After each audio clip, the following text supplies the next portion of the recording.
जिज्ञासु मित्रों, बहुत बहुत स्वागत है, अभिनंदन है आप सभी का दिव्य सृजन में। प्रत्येक दिवस की भांति आज फिर हम यहाँ पर यह लाइव चर्चा का कार्यक्रम शुरू कर रहे हैं और आज का जो विषय है, मृत्यु के बाद क्या कर्म होता है। इस शरीर से मनुष्य कर्म करता है, लेकिन जब मृत्यु होती है तो शरीर तो छूट जाता है। इस शरीर से मनुष्य कर्म करता है, लेकिन जब मृत्यु होती है तो यह देह छूट जाता है, यह स्थूल शरीर छूट जाता है। तो फिर क्या वो कर्म भी करता है, कर्मों का फल भोगता है, तो क्या कर्म भी करता है। आज हम इस विषय पर चर्चा करेंगे। किसी जिज्ञासु का प्रश्न है कि क्या कर्म करेगा और क्या उसे कर्म बंधन भी लगेगा, ऐसा भी होगा क्या। तो ऐसे प्रश्न अच्छा प्रश्न है। तो आइए हम इन सभी विषयों पर चर्चा करेंगे कि कर्म का होना मृत्यु के बाद क्या सूक्ष्म शरीर से कर्म भी होता है। तो कर्म किस प्रकार से होता है, इन सभी बातों को, इन रहस्य को, हम कर्म के इस रहस्य को हम आज समझने का प्रयास करेंगे कि मृत्यु के बाद कर्म किस प्रकार से होगा, कैसे होगा।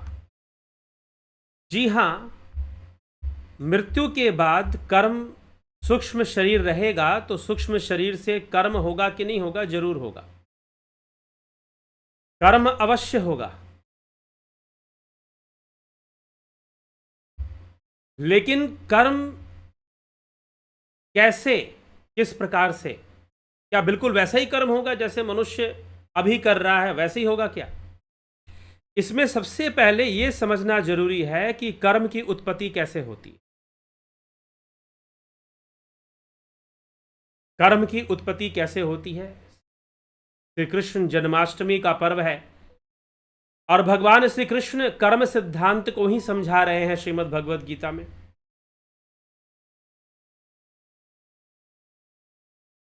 और श्रीमद् भगवद गीता में भगवान अर्जुन से कहते हैं तीसरे अध्याय में, नातु कश्चित क्षणमपि जातु तिष्ठत्य कर्मकृत। अर्जुन, क्षण मात्र के लिए भी तू कर्म का त्याग नहीं कर सकता, या कोई जीव कर्म का त्याग नहीं कर सकता, क्षण मात्र के लिए भी। क्यों? क्योंकि प्रकृति के वशीभूत हुए, प्रकृति के गुणों के वशीभूत हुए प्रत्येक जीव, प्रत्येक प्राणी कर्म करने के लिए विवश किया जाता है। तो कर्म ना हो ऐसा हो नहीं सकता, कर्म तो हो रहा है।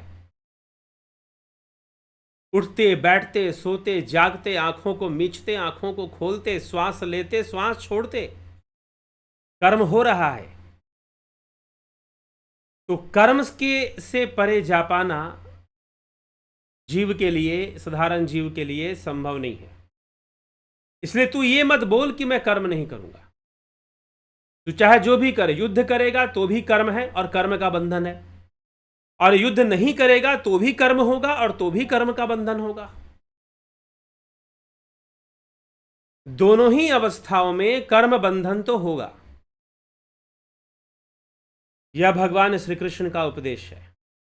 अर्जुन को उन्होंने कर्म सिद्धांत समझाने का प्रयास श्रीमद् भगवद गीता में किया है। तो कर्म तो होगा, और कर्म की उत्पत्ति कहां पर होती है? तीन गुणों के भेद से, तीन गुणों के भेद से कर्म की उत्पत्ति होती है। तीन गुणों के अंदर जो भेद है, जो डिफरेंसेस हैं, जो विषमता है, क्योंकि प्रकृति की विषमता से ही प्रकृति का विकास होता है। प्रकृति के त्रिगुणी विषमता से प्रकृति का विकास होता है, और उन्हीं तत्वों से स्थूल शरीर हो चाहे सूक्ष्म शरीर हो, उन्हीं तत्वों से निर्मित हो रहे होते हैं। तो स्थूल देह, मृत्यु के समय जब स्थूल देह त्याग दिया गया, तो स्थूल देह त्यागने के बाद सूक्ष्म शरीर कर्म करेगा। जी हां, सूक्ष्म शरीर कर्म करेगा।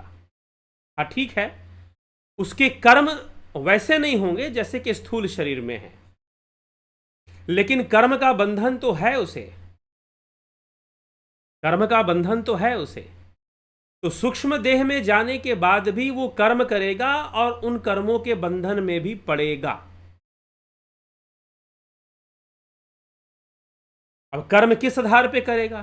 संस्कारों के आधार पे करेगा, भावों के आधार पे करेगा। यम यम वापि स्मरण भावम त्यस्तंते कलेवरम तम तमे वेति कौनते सदा तद्भाव भाविता। जो जो जैसी जैसी, अब किसी ने कहा कि आप बोल रहे हो कि भावना से होगा, लेकिन हमने सुना है कि कर्म से होता है। अरे भाई, भावना कर्म का ही सूक्ष्म रूप है। कोई भी कर्म अपने प्रगट रूप में आने के पहले वो भाव रूप में होता है।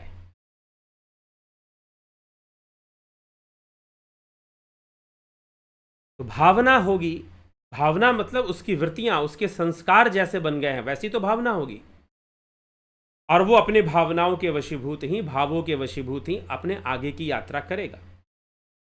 जो जीव है मृत्यु के बाद, इस देह को त्यागने के बाद, तो उस सूक्ष्म में भी वो कर्म करेगा। तो 3 अवस्थाएं, जागृत, स्वप्न, सुषुप्ति। कर्म नहीं होता है तो सुषुप्ति अवस्था में कर्म नहीं होता है, लेकिन कर्म संस्कार के बीज वहां रहते हैं, कर्म संस्कार के बीज वहां रहते हैं। अब हम जैसे स्वप्न भी देखते हैं तो उसमें भी तो कर्म हो रहा होता है, बहुत सारी चीजें हम कर रहे होते हैं। कई बार हम प्रसन्न होते हैं, कई बार हम दुखी होते हैं, कई बार कुछ, कई बार कुछ। सपनों में ऐसी चीजें हमें मिलती रहती हैं। तो सूक्ष्म शरीर से कर्म होगा। और वैसे भी सूक्ष्म शरीर की जो व्याख्या आदि गुरु शंकराचार्य ने की है, पुर्यष्टक की व्याख्या, उसमें कौन कौन से उसके अंग हैं? सूक्ष्म शरीर के अंग कौन कौन से हैं? ज्ञानेन्द्रिया, कर्मेंद्रिया, पंच प्राण, अंतःकरण चतुष्टय, कामनाएं और कर्म। तो इस तरह से सूक्ष्म शरीर में ये सारी चीजें, कर्मेंद्रियां होती हैं, कर्म होता है, कामनाएं होती हैं सूक्ष्म शरीर में। तो फिर कर्म भी सूक्ष्म शरीर में निश्चित रूप से होगा। ऐसा नहीं कि मृत्यु हो गई तो आप कर्म नहीं करेंगे, उस सूक्ष्म देह से कर्म करेंगे। क्योंकि प्रश्नकर्ता का यह संशय था कि कर्म तो हम स्थूल शरीर से करते हैं, स्थूल शरीर है तो हम ये करेंगे वो करेंगे, लेकिन सूक्ष्म शरीर वाले भी कर्म करते हैं। अरे भाई, तभी तो लोगों को प्रेत बाधाएं आती हैं। अगर वो सूक्ष्म शरीर वाले कर्म ही ना करेंगे तो कैसे आएंगे? पोजेशंस होते हैं।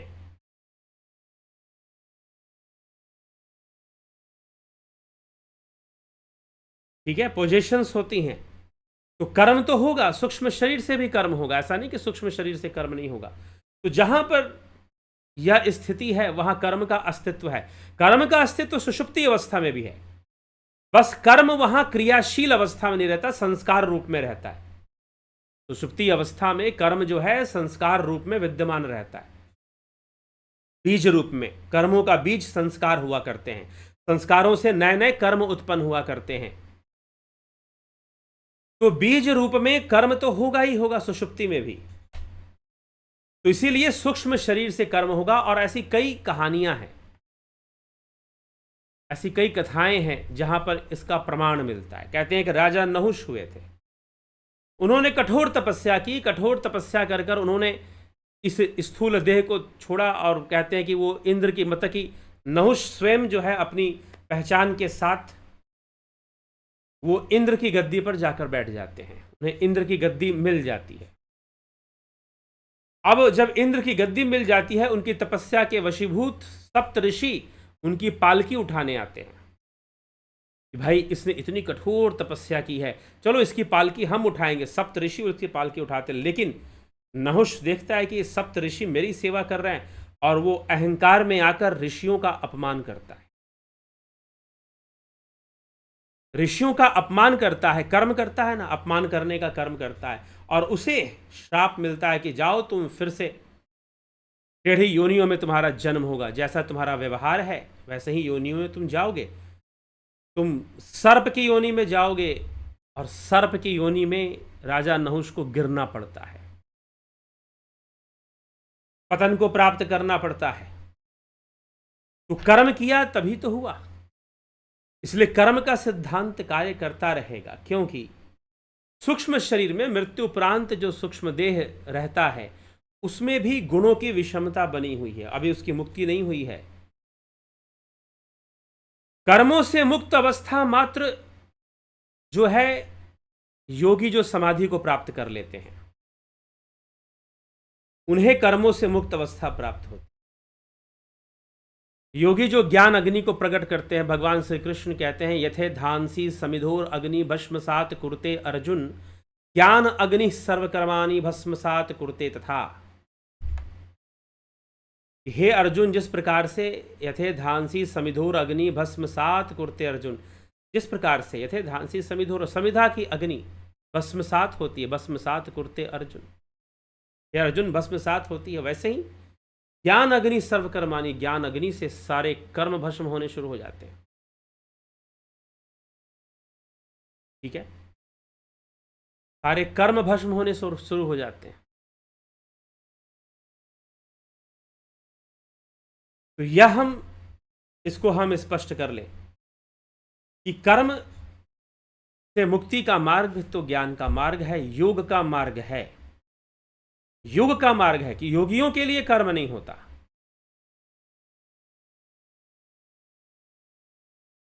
इसीलिए महर्षि पतंजलि ने 4 प्रकार के कर्म बताए हैं। एक कर्म होता है पाप, एक कर्म होता है पुण्य, और एक कर्म होता है मिश्रित कर्म। और एक योगियों के द्वारा जो किया गया कर्म होता है वो ना पाप होता है, ना पुण्य होता है, ना मिश्रित होता है, वो तीनों ही नहीं होता, वह निष्काम कर्म होता है। वह निष्काम कर्म होता है योगियों के द्वारा कर्म। तो जो सिद्ध योगी हैं और जो सूक्ष्म लोक में अपनी इच्छा मात्र से रह सकते हैं, सूक्ष्म अवस्था में अपने अस्तित्व को बनाए रख सकते हैं, जो ऐसे सिद्ध योगी हैं वो निष्काम भावना से कर्म करते हैं, चाहे वो स्थूल में हो चाहे सूक्ष्म में हो, उनका उद्देश्य लोक कल्याण होता है। वैसे कई सूक्ष्म योगी हैं जो लोक कल्याण के मार्ग पर लगे रहते हैं। ऐसे ही एक योगी का नाम आता है श्री महाअवतारी बाबा। कहते हैं कि श्री श्यामाचरण लाहिड़ी महाशय अंग्रेजों के जमाने में, अंग्रेज जब रेलवे लाइन बिछा रहे थे, जगह जगह पर रेलवे लाइन का कार्य चल रहा था, तो जब जगह जगह पर रेलवे लाइन का काम चल रहा था तो उसमें बहुत सारे लोग कार्य कर रहे थे। तो श्री श्यामाचरण लाहिड़ी महाशय भी रेलवे डिपार्टमेंट में उनको नौकरी मिल जाती है। साधारण ब्राह्मण परिवार से वो होते हैं और एक साधारण जीवन जी रहे होते हैं। साधारण जीवन, कोई विशेष जीवन नहीं जी रहे होते। और रेलवे में जब उनकी नौकरी लगती है तो रेलवे दानापुर पटना शहर के अंतर्गत, पाटलिपुत्र क्षेत्र के अंतर्गत लगता है। वहाँ पर वो रहते हैं और वहाँ रेलवे में वो अपना कार्य कर रहे होते हैं और वहाँ से उनका ट्रांसफ़र हो जाता है रानीखेत, जो आज हम उत्तराखंड कहते हैं। रानीखेत में उनका ट्रांसफ़र होता है और वहाँ पर उनका काम तो क्लर्क का होता है, हिसाब किताब का उनका काम होता है, कोई मजदूरी का काम उनका नहीं होता। पढ़े लिखे व्यक्ति थे, उस समय भी बहुत अच्छी अंग्रेजी वो जानते थे, लेकिन ऐसे ही वो अपना काम कर रहे थे, साधारण जीवन जी रहे थे, जैसे कि एक साधारण व्यक्ति अपना जीवन जीता है। भाई क्या करेगा, कुछ काम धंधा उसको चाहिए, तो वो भी अपना काम कर रहे थे। और पहाड़ी क्षेत्र में कुछ कार्य चल रहा था अंग्रेजी सरकार का, ब्रिटिश इंडिया गवर्नमेंट, उनका कुछ कार्य चल रहा था, रेलवे लाइन बिछाई जा रही थी और वो वहाँ पर जो है कार्य कर रहे थे। अचानक संध्या के समय अपने कार्य से लौट रहे थे अपने निवास स्थान पर, उत्तराखंड में ही पहाड़ों के बीच से, तभी पहाड़ की ऊंचाई से उन्हें एक आवाज सुनाई दी, श्यामाचरण श्यामाचरण श्यामाचरण, 3 बार। पीछे मुड़कर उन्होंने देखा, दूर दूर तक देखा शायद कोई दिखाई दे, लेकिन कोई नजर नहीं आया, कोई नहीं दिखा। बहुत कोशिश की उन्होंने कि कोई दिख जाए, लेकिन नहीं दिखा। कौन पुकार रहा था? कौन मुझे जानता है? मैं तो यहां का रहने वाला भी नहीं हूं, मैं तो दानापुर से चल के आया हूं, मैं तो इधर का निवासी। तो फिर कैसे? कौन मुझे जानता है यहां पर? समय बीता। अगले दिन फिर वो इसी तरह से शाम के समय अपना कार्य कर कर वापस लौट रहे थे अपने निवास स्थान। फिर से किसी ने पुकारा, श्यामाचरण, श्यामाचरण, श्यामाचरण। पीछे मुड़कर देखा कि दूर पहाड़ की चोटी पर कोई युवा सन्यासी खड़ा है, कुपिन बांधे हुए, लंगोट बांध रखा है, शरीर पर दूसरा कोई वस्त्र नहीं उसके, और मुश्किल से उसकी उम्र 17 वर्ष की होगी, 16, 17, 18 इसी वर्ष का लग रहा है, इससे ज्यादा उम्र का भी नहीं लग रहा है। और वो मुझे श्यामाचरण कह के पुकार रहा है। श्री श्यामाचरण लाहिड़ी जी वहां पर जाते हैं युवा सन्यासी के पास, पूछते हैं कि आप मुझे कैसे जानते हैं? मैं तो यहां का रहने वाला नहीं हूं। तो सामने से उत्तर मिलता है कि मैं तुम्हें अभी से नहीं जानता, मैं तुम्हें कई जन्मों से जानता हूं। महाअवतारी बाबा कहते हैं मैं तुम्हें कई जन्मों से जानता हूं। उस समय वो उनको वैसे ही देख पा रहे थे जैसे कोई साधारण मनुष्य किसी दूसरे व्यक्ति को देख रहा।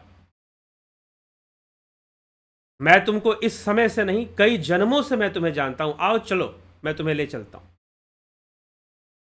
उसी पर्वत पर एक गुफा के पास वो ले जाते हैं, और गुफा के पास ले जाकर जब ले जाते हैं तो उन्हें एक आसन दिखाई देता है। कहते तुम इस आसन पे बैठो। और जब वो बैठते हैं तो एक बहुत बड़े महल में पहुंच जाते हैं।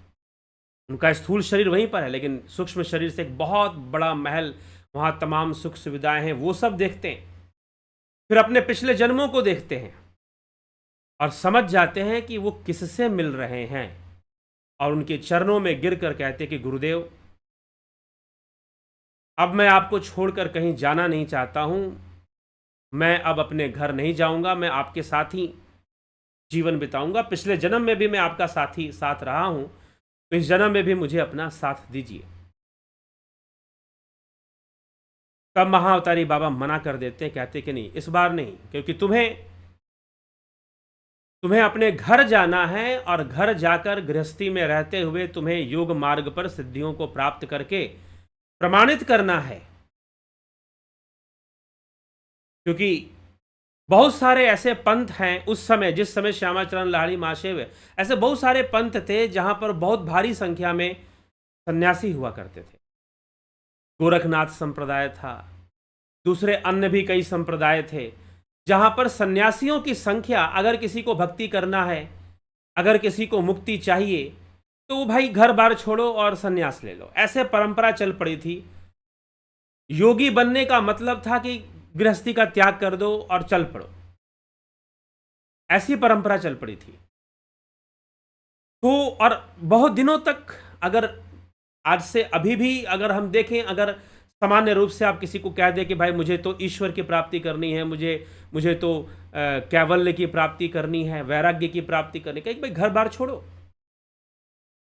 घर छोड़ के जाओ। तो श्री श्यामाचरण लाहिड़ी महाशय ने कहा कि नहीं, तुम इस बार इस क्रांति को ले आओगे और इस भ्रम को दूर करोगे, क्योंकि मैं देख रहा हूं बहुत सारे लोग साधु सन्यासी बन जाते हैं, लेकिन वो उसी अहंकार में फंस जाते हैं, क्योंकि यह माया, लोग कहते हैं माया से भागना है, माया से बचना है। कहां भागोगे? जंगल में जाओगे,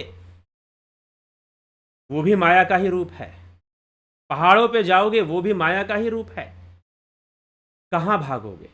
अब ऐसा भी नहीं है, कई बार इसका अर्थ लोग ये भी समझ लेते हैं कि भाई एकांतवास नहीं करना चाहिए। करना चाहिए, कभी कभी एकांतवास करना चाहिए, लेकिन अगर आपने ऐसा सोच लिया है कि घर छोड़ देने से किसी को मुक्ति मिलती है, या परिवार से को त्याग देने से किसी को मुक्ति मिलती है, मैं ये नहीं कह रहा हूं कि परिवार बाधा नहीं हो सकता है, बाधा हो सकता है, लेकिन ऐसा नहीं है कि आप जंगल में चले जाएंगे तो बाधाएं उत्पन्न नहीं होंगी। बाधाएं वहां भी उत्पन्न हो सकती, हाँ, परिवार की बाधा आपको सामने दिखाई दे रहा है, जंगल की बाधा आपको पता नहीं है कि जंगल में जाएंगे तो क्या बाधा होगी। राजा जड़ भरत सब कुछ छोड़ छाड़ कर वन में निकल गए, तपस्या करने अपना राजपाट सब छोड़कर निकल गए कि भाई वहां तो साधना हो नहीं पाएगी, तो वन में चलते हैं, वहां करेंगे। लेकिन वन में एक बार एक हिरनी दौड़ती हुई आई उनकी तरफ, शेर ने उसको दौड़ा दिया और उसने छलांग लगाई, और जब छलांग लगाई, हिरनी गर्भवती थी, उसका बच्चा गिर गया, शावक गिर गया उसके गर्भ से, और हिरनी की वही मृत्यु हो गई। अब छोटा सा शावक, जड़ भरत ने देखा कि शिशु है, अभी बहुत छोटा है, इसको देखभाल की आवश्यकता है, उसकी देखभाल शुरू कर दी। करते करते उनको उसमें आसक्ति होगी। अब जब वो ध्यान करने बैठते, तप करने बैठते, अब वो शावक कहीं चला जाता, दूर चला जाता, उनको चिंता होती, जैसे एक माँ को चिंता होती है ना अपने बेटे की कि भाई कहाँ चला गया, अभी तक घर नहीं आया, अभी तक घर नहीं आया, कहाँ चला गया। तो जड़ भरत को वैसी चिंताएं होने लगी, तो माया कहां नहीं व्याप्त हो सकती। योग वासिष्ठ में रानी चुड़ाला, उनके पति जब राजा जब वन में चले जाते हैं, वो उनको समझा के ले आती है, ऐसा कुछ नहीं होने वाला। माया बड़ी विचित्र चीज है। लोग घर छोड़कर आश्रमों में चले जाते हैं, आश्रमों में डोनेशन इकट्ठा करने की माया शुरू हो जाती है। डोनेशन इकट्ठा करो, मिशन को आगे बढ़ाना है, बहुत कुछ करना है, बहुत सब करना चाहिए, अच्छी बात है, लोक कल्याण के लिए कार्य करना चाहिए। लेकिन जब इसकी आसक्ति हो जाती है तो बड़ी भयानक स्थिति पैदा हो जाती है। पता चला एक गृहस्थी छोड़े थे, वहां आश्रम में जाकर और बड़ी गृहस्थी बना ली, उससे भी बड़ी गृहस्थी बना ली। क्या फायदा, क्या लाभ मिला? कुछ ना मिला।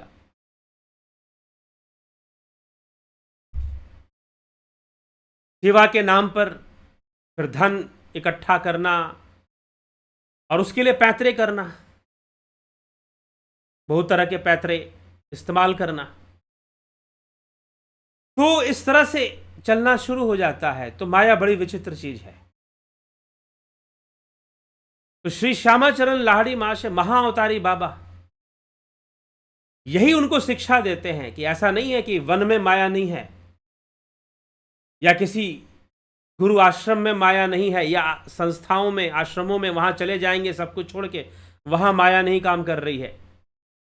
उसके अनेक रूप हैं, वो अनेकों तरीके से काम कर रही है। जिसके मन, माया का स्थान तो मन में है, माया मन ही समाये और कहीं नहीं है। तो महाअवतारी बाबा ने श्री श्यामाचरण लाहिड़ी महाशय को ये बातें समझाई और कहा कि तुम जाओ और ये प्रमाणित कर दो कि एक गृहस्थ व्यक्ति अपने सामान्य गृहस्थ जीवन को जीते हुए भी अगर वो योग सिद्धांत को सही से समझ रहा है, सही से समझ रहा है, योग जीवन शैली को अपना रहा है, तो वो सिद्ध हो सकता है। और श्री श्यामाचरण लाहिड़ी महाशय एक सिद्ध पुरुष थे। उनकी 5 संतानें हुई, 3 बेटियां, 2 बेटे। एक गृहस्थ जीवन उन्होंने जिया, योगी कहलाए। उनके कई शिष्य हुए जो सन्यासी हुए बाद में, लेकिन वो स्वयं आजीवन गृहस्थ रहे। और जब वो तैलंग स्वामी के पास गए तो तैलंग स्वामी भी जब प्रणाम करने लगे तो उन्होंने उनको गले लगा लिया। लोग हैरान थे, काशी के लोग, कि ऐसा कैसे कि तैलंग स्वामी सन्यासी हैं और ये तो एक गृहस्थ आदमी है। हाँ, बाद में वो अंग्रेजों की नौकरी छोड़ देते हैं एकदम, जब उन्हें लगता है कि मुझे आध्यात्मिक क्षेत्र में ही कार्य करना है, तो वो छोड़ देते हैं अंग्रेजों की नौकरी और बस लोगों को ज्ञान के मार्ग पर, ध्यान के मार्ग पर ले आने का कार्य ही करते हैं। इसी कार्य में पूरी तरह से लग जाते हैं। तो फिर महाअवतारी बाबा कहते हैं कि देखो, मेरा जो निवास है वो सूक्ष्म शरीर में है, सूक्ष्म लोक में है। मैं सिर्फ तुम्हारे लिए स्थूल यहां पर हुआ हूं, इसीलिए अब मैं तुम्हें दिखाई नहीं दूंगा। तुम मुझे देखना भी चाहोगे, मैं दिखाई नहीं दूंगा, लेकिन अगर तुम मुझे पुकारोगे, मुझे बुलाओगे, तो मैं अवश्य तुम्हारे पास आ जाऊंगा। तो श्यामाचरण लाहिड़ी महाशय को जब भी आवश्यकता होती है, वो महाअवतारी बाबा को बुलाते हैं और महाअवतारी बाबा वहां प्रकट हो जाते हैं और उनसे आध्यात्मिक चर्चा, वार्तालाप, जो भी उनको प्रश्न करना है, वो उनके प्रश्नों का उत्तर देते हैं। अब क्या हुआ कि एक बार उनका जाना मेरठ हुआ और उन्हें कुछ ऐसे लोग, संगी साथी मिल गए जो थोड़े आध्यात्मिक प्रवृत्ति के थे, कुछ जानना चाहते थे, कुछ समझना चाहते थे। तो उनसे वार्तालाप करते हुए उन्होंने कहा कि मैं ऐसे के योगी को जानता हूं, सिद्ध योगी को जानता हूं, जो सूक्ष्म देह में ही, सूक्ष्म लोक में ही विचरण करते रहते हैं। लोक कल्याण के लिए वो लोगों को जागरूक करते रहते हैं और मात्र उच्च कोटि के योगियों आदि से ही वो मिलते हैं। मैं ऐसे के योगी को जानता हूं और मैं जब चाहूं उनको बुला सकता हूं। मैं अगर पुकारूं तो वो मेरे पास आ जाएंगे। सबने कहा कि अच्छा, ऐसा संभव है? हम तो विश्वास नहीं करते। तब श्यामाचरण लाहिड़ी महाशय ने क्या किया कि ठीक है, मैं महाअवतारी बाबा को पुकारता हूं, वो आएंगे। और उन्होंने पुकारा और महाअवतारी बाबा आ गए, दर्शन देने आ गए। आ तो गए, लेकिन नाराज बहुत हुए। उन्होंने कहा कि मैंने तुम्हें वचन दिया है कि तुम पुकारोगे मुझे तो मैं आ जाऊंगा, लेकिन यह वचन मैंने प्रदर्शन के लिए नहीं दिया है कि तुम मुझे बुलाकर सिद्धियों का प्रदर्शन करो। नहीं, इसीलिए आज के बाद मैं तुम्हारे बुलाने पर नहीं आऊंगा। मैं आऊंगा जब मुझे लगेगा कि तुम्हें मेरी आवश्यकता है। जब मुझे लगेगा, जब मुझे, अब कैसे लगेगा भैया, आप कहां रहते हैं? सूक्ष्म लोक में यही तो है। सूक्ष्म लोक में फिजिकल डिस्टेंस मायने नहीं रखता। इमोशनल डिस्टेंस, भावनात्मक संबंध किसके साथ कैसा है, भावनात्मक संबंध का महत्व होता है सूक्ष्म लोक में। भावनात्मक दूरियां और नजदीकियां कितनी हैं। तो महाअवतारी बाबा ने कहा कि जब मेरी इच्छा होगी और जब मुझे लगेगा कि तुम्हारे पास मुझे आना चाहिए, तो मैं आ जाऊंगा। तो योगियों का कर्म स्थूल में और सूक्ष्म में निष्काम होता है। कर्म बंधन है, इसीलिए स्थिति बनी हुई है, जीवत्व बना हुआ है, लेकिन लोक कल्याण की इच्छा के कारण और कर्तव्य के कारण ऋण भी होता है, ऋषि ऋण, उसको पूरा करने के कारण कुछ समय तक योगी अपने आप को सूक्ष्म देह में ही रखते हैं और लोगों का कल्याण करते हैं। तो महाअवतारी बाबा सूक्ष्म देह में रहकर इस तरह से कार्यरत रहते हैं, उनके बारे में कहा जाता है। तो सूक्ष्म शरीर में निष्काम कर्म भी होता है, योगियों के द्वारा होता है। नहीं तो जो कर्म है, कर्म का बंधन और कर्म का होना, वह स्थूल में भी संभव है, सूक्ष्म में भी संभव है। स्थूल में भी संभव है और सूक्ष्म में भी संभव है। तो कर्म का अस्तित्व सूक्ष्म शरीर में रहता है। ठीक है, तो यह विषय हमें समझ लेना है। ऐसा नहीं कि शरीर चला गया तो कर्म नहीं होगा, कर्म, सूक्ष्म शरीर रहेगा तो कर्म तो होगा। कामनाओं के वशीभूत। अब जिन लोगों ने, जो लोग जानते होंगे, अब ये थोड़ी बातें अलग अलग हो जाती हैं। पैरानॉर्मल रिसर्च अगर किसी ने किया होगा तो भली बातें जानते हैं कि जो सूक्ष्म देह में रहने वाले ऐसे पीड़ित आत्माएं, पीड़ित जीवात्माएं, पीड़ित जीव जो हैं, वो भटकते हैं, अनेकों प्रकार के कर्म करते हैं, खुद भी दुखी रहते हैं, दूसरों को भी दुखी करते हैं, सताते हैं। कई बार वो बहुत ही, क्योंकि उनके अंदर क्यों उस योनि में है, क्योंकि कामनाएं बहुत हावी हैं उनके ऊपर, अनेकों कामनाएं उनके ऊपर हावी रहती हैं, इसलिए वो उस योनि में है। और अपनी कामनाओं की पूर्ति हो तो वो दूसरों के स्थूल शरीर का सहारा लेना शुरू कर देते हैं। ऐसी घटनाएं घटनी शुरू हो जाती हैं। इसलिए कई तरह के चीजें हमें देखने को मिलती हैं, कई ऐसे लोग समस्याएं लेकर आते हैं। तो इस तरह से ऐसी चीजें होती हैं। तो मृत्यु के बाद कर्म होता है, और मृत्यु प्राप्त करके सूक्ष्म जीवी चाहे देवता की तरह रहें या अन्य सूक्ष्म योनियों में रहें, वो कर्म करते हैं, वो कर्म करते हैं। ठीक है, तो यह सब हमें समझना है। तो चलिए आइए आगे बढ़ते हैं, आपके कमेंट्स देखेंगे। सूक्ष्म शरीर के रहस्य को लेकिन जानना है, समझना है, तो हमें ध्यान योग करना चाहिए। ध्यान योग हमारी सहायता करता है सूक्ष्म जगत को समझने में।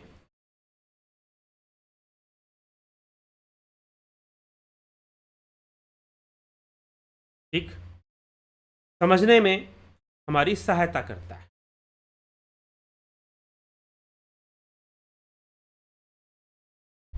तो चलिए, ध्यान योग का कोर्स 20 सितंबर से शुरू हो रहा है। आप इसका लाभ उठाना चाहते हैं तो इस नंबर पर संपर्क कर इसका डिटेल्स लेकर ज्वाइन कर सकते हैं। कोर्स ज्वाइन कर लें।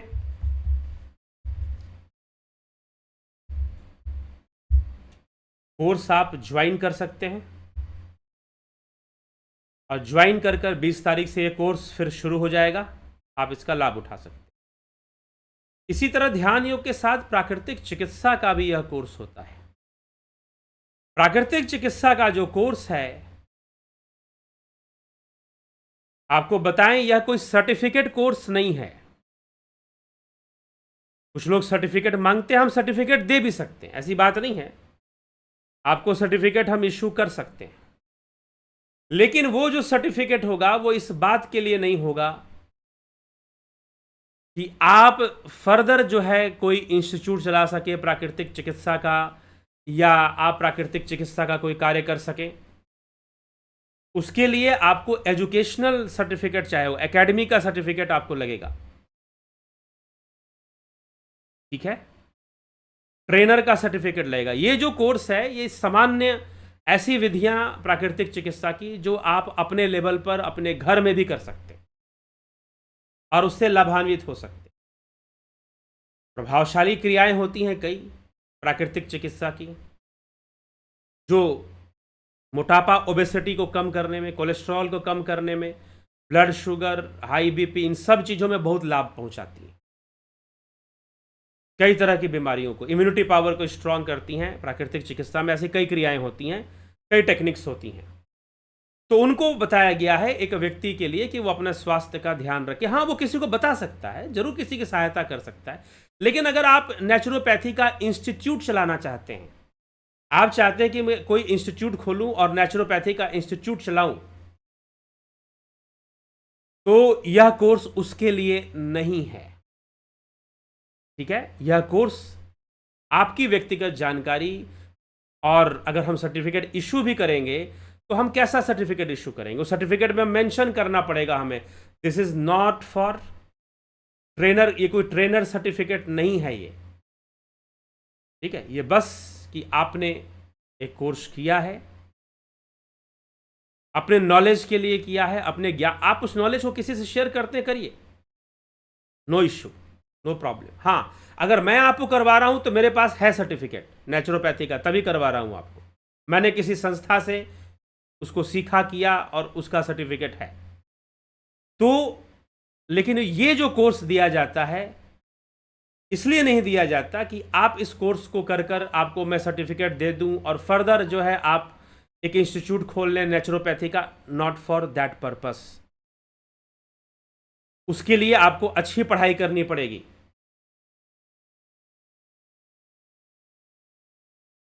ठीक है, उसके लिए आपको अच्छी पढ़ाई करनी पड़ेगी नेचुरोपैथी का, नेचुरोपैथी में मास्टर डिग्री भी होती है, नेचुरोपैथी में डिप्लोमा और सर्टिफिकेट डिग्रीज या इस तरह की चीज़ें भी होती हैं।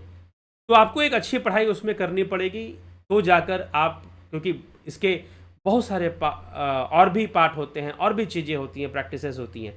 इस कोर्स के अंदर, नेचुरोपैथी के इस कोर्स में उन विधियों को, उन क्रियाओं को मात्र लिया गया है जो व्यक्ति आत्मनिर्भर होकर कर सकता है, उसे सेकंड पर्सन की ज़्यादा जरूरत नहीं पड़ेगी। लेकिन कुछ क्रियाएं ऐसी होती हैं जहां पर आपको एक सपोर्टर चाहिए, एक हेल्पर चाहिए, और बहुत सारे इक्विपमेंट भी चाहिए, जैसे मैग्नेट थेरेपी भी होती है, मैग्नेट भी चाहिए, या मड से बहुत सारी चीज़ें, मड बाथ और मड थेरेपीज ऐसे भी होती हैं, मड बैंडेज का यूज होता है। तो वो सब जहाँ पर आपको ज़्यादा कॉम्प्लेक्स टेक्निक्स हैं या क्रियाएं हैं, उनको इसमें कवर नहीं किया जाता है। उन क्रियाओं को कवर किया जाता है जो आप सेल्फ डिपेंडेंट होकर स्वयं से, खुद से कर सकते हैं। और लगभग 28 वीडियोस होती हैं इसमें, पूरा 1 महीने का कोर्स है ये, ठीक है। तो ये आप ध्यान, क्योंकि आज किसी ने फ़ोन किया था, वो सर्टिफिकेट कह रहे थे कि क्या सर्टिफिकेट मिलेगा इसमें। तो हमने कहा कि सर्टिफिकेट तो तब दिया जाए जब आपको आगे प्रोफेशन बनाना हो इसको। तो अगर आपको प्रोफेशन बनाना है नेचुरोपैथी को, तो आप इसकी पढ़ाई आप विशेष रूप से कीजिए। ये जो कोर्स है ये आपकी सहायता के लिए है। इसमें ऐसे टेक्निक्स जो कि जिसमें आप सेल्फ डिपेंडेंट हैं और वो खुद से कर सकते हैं। तो बहुत सारे ऐसे टेक्निक्स इस कोर्स में बताए हुए हैं जो आप खुद से कर सकते हैं। सारे खुद से करने वाले टेक्निक ही लिए गए हैं। तो यह बेसिक कोर्स है नेचुरोपैथी का, एक तरह से बिल्कुल बेसिक नहीं, बेसिक से थोड़ा सा ऊपर हम इसको मान सकते हैं। तो जो कि आपकी सहायता करेगा आपके स्वास्थ्य को अच्छा रखने के लिए, और बड़ी बड़ी बीमारियों से आप अपने बचाव कर सकते हैं, और ताकि आपकी बॉडी की पूरी अंदर से क्लीनिंग हो जाए। तो सारे टेक्निक बताए गए हैं क्लीनिंग वगैरह के, आंतों को कैसे क्लीन रखना है, अंदर से हमें अपने ब्लड सर्कुलेशन को कैसे अच्छा रखना, बहुत सारी क्रियाएं बताई गई हैं। तो आपके स्वास्थ्य के लिए है, सहायता होती है। अगर स्वास्थ्य अच्छे ढंग से हमारा रहता है सात्विक रूप से, तो फिर ध्यान में सहायता प्राप्त होती है। तो उस उद्देश्य से यह प्राकृतिक चिकित्सा का कोर्स चलता है, ठीक है। तो आप ध्यान रखें, इसको भी 20 सितंबर से शुरू हो रहा है, और बहुत लोगों ने इससे लाभ उठाया है। बहुत लोगों ने, कई मुझे फ़ोन आए कि ये जो टेक्निक है प्राकृतिक चिकित्सा का, मैंने ये फॉलो किया, मेरे घुटने का दर्द गायब हो गया। किसी ने कहा कि 400 शुगर था, वो डायबिटीज़ था, वो डाउन हो गया, 200 के नीचे आ गया, ठीक है। तो किसी ने कुछ हाई बीपी के केस में किसी को बहुत लाभ मिला, किसी को ज्वाइंट पेन के केस में, ब्लड रिलेटेड प्रॉब्लम जितनी भी हैं, डायबिटीज़ हो, यूरिक एसिड हो, कई तरह के इसमें जो है फ़ायदे मिलने शुरू हो जाते हैं, ठीक है। यूरिक एसिड को बढ़ने नहीं देता है, ऐसी क्रियाएं बताई गई हैं इसमें। तो इस तरह की कई चीज़ें हैं इसमें जो आपको बहुत लाभ पहुंचाएंगी। लेकिन यह आपको शिक्षक बनाने के लिए, यह आपको ट्रेनर बनाने के लिए, यह आपको नेचुरोपैथी का डॉक्टर बनाने के लिए पर्याप्त कोर्स नहीं है। यह आप जरूर इसको समझ लें, ठीक। ये अपना स्वास्थ्य वर्धन करने के लिए है। हाँ, आप किसी को पर्सनली, आप किसी की सहायता करते हैं, किसी को सिखाते हैं, बताते हैं, नो प्रॉब्लम।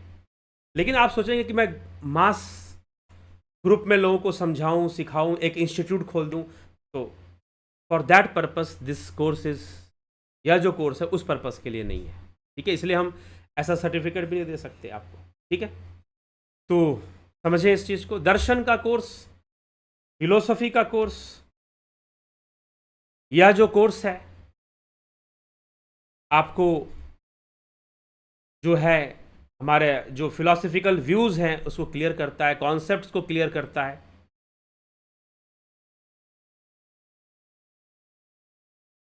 षड दर्शन, भारतीय दर्शन, वैदिक दर्शन और पाश्चात्य दर्शन, इन सब के बारे में हमें स्पष्ट विचारधारा हमें प्राप्त होती है अगर हम ये कोर्स करते हैं। तो बहुत सारे कॉन्सेप्ट्स हैं, फिलोसफिकल कॉन्सेप्ट्स हैं, हमारे शास्त्रों के हैं, पाश्चात्य दार्शनिकों के हैं, उन सब की चर्चा यहाँ पर है। उन सब की चर्चा यहाँ पर हमें प्राप्त हो जाती है।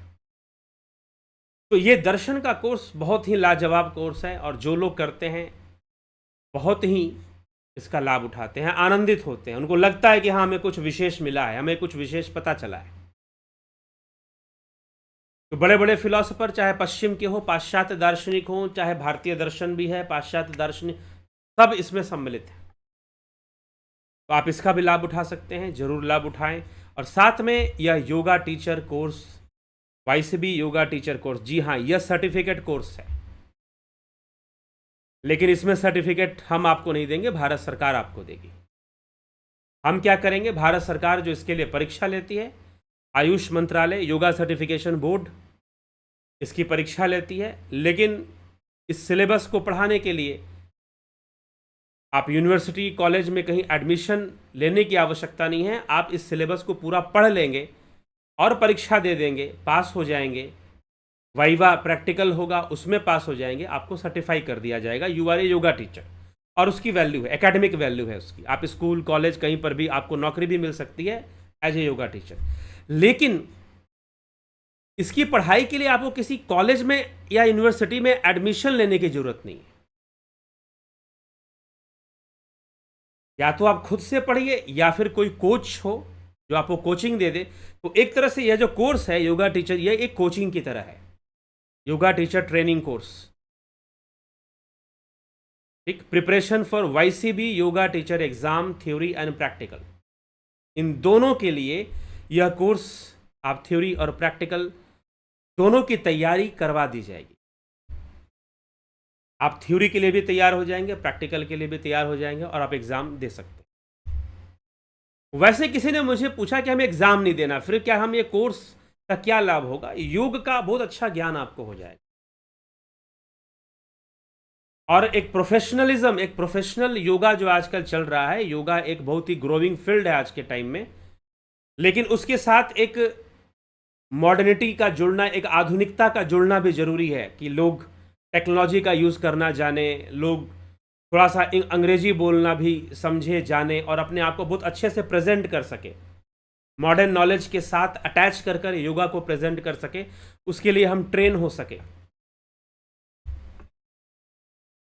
ठीक है, योग करने से हमें किस किस तरह के शारीरिक लाभ होते हैं, मानसिक लाभ होते हैं, मानसिक शांति स्थिरता प्राप्त होती है, कैसे कैसे हार्मोनल बैलेंस और हार्मोन्स को इफेक्ट करता है मेडिटेशन करना, ध्यान करना, योग करना, आसन करना। तो इन सब चीज़ों का बहुत सारा लाभ और बहुत सारे ग्रंथ और बहुत सारे योगियों की चर्चा और योग का इतिहास, इन सब विषयों पर इसका पूरा एक सिलेबस है। कुछ लोगों ने मुझे मैसेज करके मांगा था, तो मैंने उनको सिलेबस भेजा था कि इस सिलेबस को कवर किया जाएगा और 5 महीना इसका ड्यूरेशन है, 5 मंथ्स।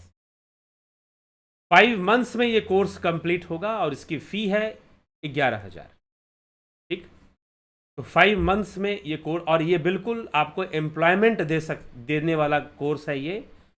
इसीलिए इस कोर्स में हाँ कुछ और चीज़ें इसके बारे में मुझे बतानी थी, एक दिन तो मैं पूरा इसके ऊपर एक वीडियो करूँगा, लेकिन अभी भी कुछ लोग जिन्होंने ध्यान योग कोर्स किया है, जिन्होंने ध्यान योग कोर्स किया है, उनके लिए इस कोर्स में 2,000 रुपीज़ का डिस्काउंट रहेगा, क्योंकि उन्होंने ध्यान योग किया है, वो ऑलरेडी कुछ योगा के बारे में जानते हैं, उनके लिए कोर्स को कवर करना भी थोड़ा आसान होगा। जिन्होंने ध्यान योग का कोर्स किया है उनके लिए यह जो कोर्स है थोड़ा आसान भी होगा, बस थ्योरी अच्छे से थोड़ी पढ़नी पड़ेगी। तो अगर वो 18 से 50 साल की उम्र के बीच में हैं, वैसे तो इसकी एलिजिबिलिटी में कोई उम्र सीमा नहीं होती है, लेकिन हमने यहाँ पर 18 से 50 साल के बीच के लोगों को ही लेंगे। तो अगर आपने ध्यान योग का कोर्स किया है उस कंडीशन में आपके लिए इसमें डिस्काउंट होगा। और जो ऐसी महिलाएं जो विडो हैं, विधवा हैं और फाइनेंशियल समस्याओं से गुजर रही हैं, उनके लिए यहाँ पर एक, अगर उनको वो चाहती हैं कि हम अच्छे क्षेत्र में, योग के क्षेत्र में, आध्यात्म के क्षेत्र में कुछ हमें ज्ञान बढ़ जाए हमारा और उस क्षेत्र में हम कुछ कार्य कर सकें, अगर वो ऐसा सोच रखती हैं और अध्ययन करना चाहती हैं और अगर फाइनेंशियली वीक हैं, उनका जो कंडीशन है विधवा होना, विडो होना, तो इस तरह की अगर परिस्थितियां कुछ हैं तो उनके लिए जो है इसमें भारी डिस्काउंट होगा। वैसे लोग जो है अगर संपर्क करेंगे तो उनको फिर बताया जाएगा। तो इस तरह से ये समझे, तो यह जो कोर्स है एक कैरियर मेकिंग कोर्स है। यह जो कोर्स है योगा टीचर ट्रेनिंग कोर्स, यह एक कैरियर मेकिंग कोर्स है। आपके कैरियर को बनाता है, आपको रोजगार भी देता है और एक अच्छे क्षेत्र में देता है। योग के क्षेत्र में देने वाला यह कोर्स है रोजगार। तो इसीलिए हमें, अगर आप ये कोर्स करना चाहते हैं तो 11 अक्टूबर से क्लासेस इसकी शुरू हो जाएंगी और 5 अक्टूबर तक आप इसको ज्वाइन कर लीजिए। 5 अक्टूबर से पहले पहले आपको इसको ज्वाइन करना पड़ेगा। कुछ लोग कहें कि भाई 11,000 के एक साथ देना पड़ेगा। नहीं, आप 2 पार्ट्स में भी पेमेंट कर सकते हैं। पहले आधा कर दीजिए, फिर बाकी बाद में भी कर सकते हैं। तो क्योंकि 5 महीने कोर्स चलने वाला है, तो हर महीने ये कोर्स नहीं शुरू होगा। अभी 5 एक बैच खत्म होगा तो फिर दूसरा शुरू होगा, क्योंकि अभी पढ़ाने वाले लोगों की टीम बहुत बड़ी टीम नहीं है, बस 1-2 लोग हैं जो इसमें आपको ट्रेन करेंगे, पढ़ाएंगे। ठीक, तो चलिए, तो यह है योगा टीचर कोर्स। जो करना चाहते हैं संपर्क कर आप या फ़ोन कर इसके बारे में पूछ सकते हैं। ये रोजगार से संबंधित है बिल्कुल। बाकी कोर्सेस आपके कल्याण के लिए है। ध्यान योग का कोर्स एक चमत्कारी कोर्स है जो आपको बिल्कुल शून्य में ध्यान की अवस्था में ले जाता है। तो इस तरह से इसका लाभ उठाइए। आगे चलते हैं और आपके कमेंट्स देखते हैं। कमलेश खैरनर जी, योगेश खैरनर जी, बहुत अभिनंदन है। प्रसन्ना साहू, विनोद केसु, संतोष कुमार, नवज्योति नाथ जी, नरेंद्र माकुड़े जी, संतोष गुप्ता, शिखर शर्मा, लाज कुराट, श्वेता राय सिन्हा जी, सविता नायक जी, राम गोपाल जांगीड़, खेम सुनार, एस्ट्रो, नरेश शर्मा जी, बहुत अभिनंदन है आप सभी का। सत्या, मृत्यु और जन्म के बीच का घटना को ध्यान के द्वारा जाना जा सकता है। ध्यान के द्वारा बहुत कुछ जाना जा सकता है। ठीक है। राम विलास जी, भिकू कुचाड़िया, बिमला शाह जी, रतन सिंह जी, प्रेम सागर यादव, कन्हई कुमार, प्रसन्ना उप्रेती जी, अमन कक्कर जी, राम निवास मीना जी, अगादम जी, संजय केदार, राजू पाल, गोविंद प्रसाद नीमा जी, जे जायसवाल जी, लाज कुराट जी। स्वप्नावस्था में क्या निष्काम कर्म किया जा सकता है? योगी निष्काम ही होते हैं। ठीक, निष्काम कर्म कौन कर सकता है, पहले तो ये समझना है। निष्काम कर्म करना, मुंह से कह देना अरे हम तो निष्काम कर्म करते हैं, अरे हम तो नहीं। भगवान कृष्ण ने साफ साफ कहा है कि सांख्य योगियों का कर्म अपने आप निष्काम होता है। उनके द्वारा किया गया हर कर्म स्वतः ही निष्काम होता है। वो स्पेशल निष्काम करने की कोई प्लानिंग नहीं करते। हाँ, मनुष्य को सोचकर भी निष्काम करना चाहिए कि चलो मेरा कर्तव्य है ये करना तो मैं ये करूंगा, मुझे कोई मतलब नहीं। तो वो सूक्ष्म में भी हो सकता है। तो योगियों का कर्म हर स्थिति में निष्काम होता है। और योगी जो होते हैं वो स्वप्न में कभी उलझते नहीं हैं। स्वप्न पे उनका नियंत्रण रहता है। ठीक, संस्कार अनुसार कर्म होता है सूक्ष्म शरीर में। जी हाँ। गुमाना राम चौहान जी, दयानंद जी, किशोर वैद्य जी, जय भगवती, रूपलाल विश्वकर्मा जी, घनश्याम सरोदे जी, जयंती भाई पटेल। भक्ति मार्ग पर चलने वाला निष्काम होकर कर्म बंधन से मुक्त हो सकता है? क्यों नहीं हो सकता? भक्ति मार्ग है ही मुक्ति के लिए। ज्ञान आनंद जी, सुरेश माने जी, ओम तत्सत। सर, सूक्ष्म शरीर ने किया हुआ कर्म का फल अगले जन्म में प्रारब्ध हो सकता है? बिल्कुल हो सकता है। तभी तो राजा नहुष ने इंद्र की गद्दी में जब वो थे तो इंद्र बनकर उन्होंने सप्त ऋषियों का अपमान किया और उन्हें श्राप मिला कि तुम टेढ़ी योनियों में जाओ। तो प्रारब्ध बनकर सर्प योनि में उस कर्म का फल मिला कि नहीं मिला? ठीक है, बिल्कुल मिल सकता है। सूक्ष्म योनि में भी जो उनसे अगर कोई गलत कर्म हो रहा है, किसी को सता रहे हैं, परेशान कर रहे हैं, पीड़ा पहुंचा रहे हैं, तो उसका फल भी मिलेगा। किसी को वो कुछ दे रहे हैं, ठीक है, जैसे देवताओं का काम है देना, इसलिए वो देवता कहे जाते हैं। वो पुण्य भी करते हैं और देवता बनकर भी वो पुण्य ही अर्जित करते हैं। तो लेकिन उनसे भी गलत कर्म हो जाए तो उनका भी पतन होता है। जो देवता से गलतियां होती हैं वो यक्ष बन जाते हैं। फिर ऐसा शास्त्रों में वर्णन है कि जो देव योनि से बहिष्कृत किए जाते हैं वो यक्ष बन जाते हैं। और इस तरह से कई ऐसी कहानियां हैं देवताओं के विषय में कि उसने ऐसी गलती की तो उसको ऐसा जन्म लेना पड़ा। जो इस तरह से महाभारत में कथा आती है, गंगा जी और शांतनु जो राजा थे उनके जन्म की कथा आती है कि पहले वो देवता हुआ करते थे, वो दोनों देवता थे और कुछ उनसे गलतियां आई, उनको श्राप मिला ऋषि का और वो ऐसे स्थूल जगत में आए। तो देवता या सूक्ष्म योनि में कोई भी जीव हो, सूक्ष्म शरीर से किया जो कर्म है वो स्थूल शरीर प्राप्त होकर भी उसका प्रारब्ध उसे भोगना पड़ सकता है। बिल्कुल हो सकता है ऐसा। इसीलिए अगर सचेत मृत्यु हो, हम पहले से मृत्यु के प्रति जागरूक हो जाएं, पहले से हम जान लें कि व्हाट इज डेथ, डेथ में क्या होने वाला है, और पहले से एक माइंडसेट हमारी समझ हो जाए तो हो सकता है कि हम मृत्यु के बाद अगर हम पूर्णतः लीन ना हो पाए तो कम से कम सूक्ष्म शरीर में भी अपने आप को नियंत्रित कर पाएंगे और अपने आप को सही दिशा में रख पाएंगे। ठीक है, चलिए। हीरालाल यादव जी, बहुत अभिनंदन आप सभी का। तो इसी के साथ हम जो आज की चर्चा है उसको हम विराम देंगे। कल फिर मिलेंगे 9 PM लाइव चर्चा में। तो बहुत बहुत आभार आप सभी का। श्री कृष्ण जन्माष्टमी की आप सभी को बहुत बहुत शुभकामनाएं। ओम तत्सत।